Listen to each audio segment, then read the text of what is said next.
Nous recevions hier Annie Doriaz, la nouvelle directrice académique des services de l'éducation nationale pour l'Allier, à l'occasion de cette nouvelle rentrée scolaire. Elle remplace Jean-René Louvet. Aujourd'hui sur ce plateau, c'est Vincent Présumé que nous recevons ici à RCF. Bonjour. Alors vous êtes le représentant FSU pour l'éducation.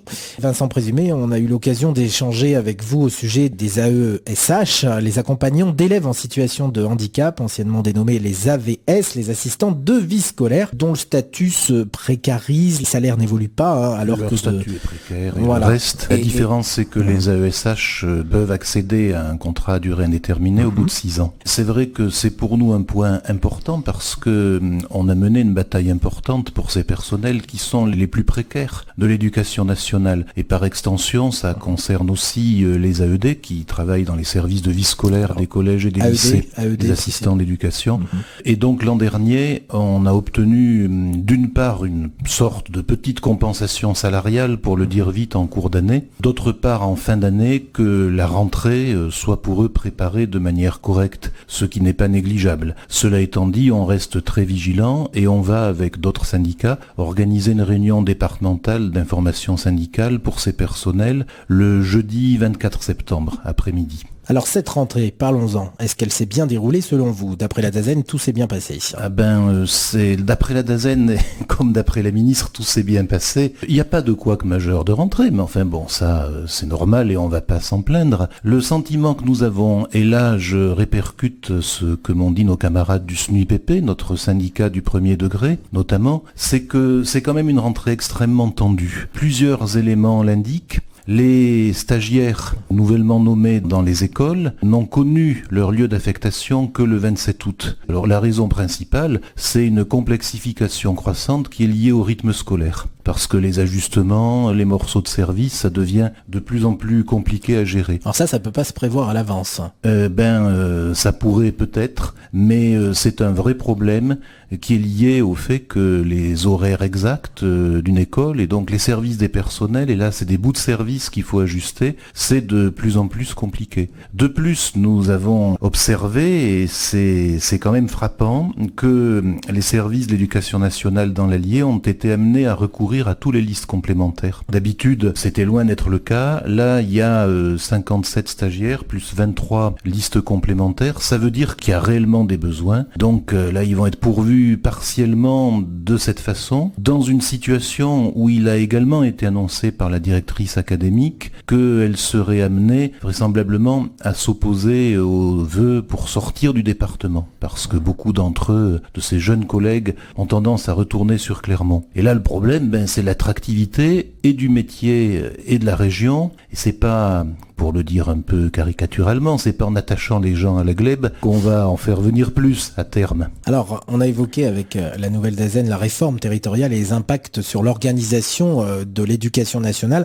Alors apparemment, il n'y aura aucun impact, que ce soit au niveau des parents, des élèves ou des enseignants. Vous dites qu'il y en aura forcément, et notamment au niveau des transports scolaires. Il va y en avoir forcément à plusieurs niveaux, parce que le but politique de la réforme territoriale, c'est bien qu'il y ait un impact. Il s'avère que les transports scolaires, même si au dernier conseil départemental éducation nationale, le préfet continue à nous dire qu'il n'y avait rien à craindre, sont bel et bien transférés aux régions dans la loi. Et donc là, la grande région Rhône-Alpes-Auvergne, lesquelles régions peuvent les redéléguer au département. Mais bon, qui vivra verra, c'est quand même pas innocent du tout. Alors, concrètement, qu'est-ce qui va se passer dans une situation de pénurie des finances publiques? Concrètement, on ne sait pas ce qui va se passer encore.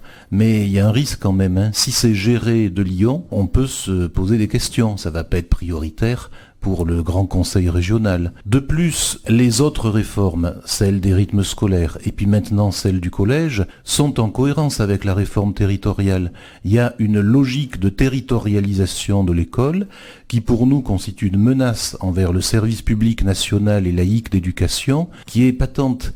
Et ce qu'on voit en filigrane, mais très clairement, dans tous les textes qui se succèdent et les discours de certains représentants de l'État, c'est une conception où l'école n'est plus organisée en école communale et en établissements publics locaux d'éducation dans le second degré, mais en services territoriaux d'éducation, correspondant grosso modo aux intercommunalités. Alors, ça tombe bien, aujourd'hui, Marie-Lise Lebranchu, la ministre de la fonction publique et de la décentralisation, se rend dans la région molinoise. Vous devriez avoir une entrevue avec elle. Oui. Quel va être le message ? Le message, ça va être que pour nous, il n'est pas correct de conditionner des discussions, que ce soit sur les salaires ou sur les postes dans la fonction publique, à l'acceptation par les syndicats et même à la mise en œuvre par les syndicats d'un cadre préétabli comportant des orientations politiques. Quand je dis ça, je pense à la fois au niveau national, aux négociations PPCR, en gros aux négociations salariales, où il nous est demandé d'ici le 30 septembre d'accepter un cadre conduisant à des mesures dangereuses pour le statut des fonctions publiques.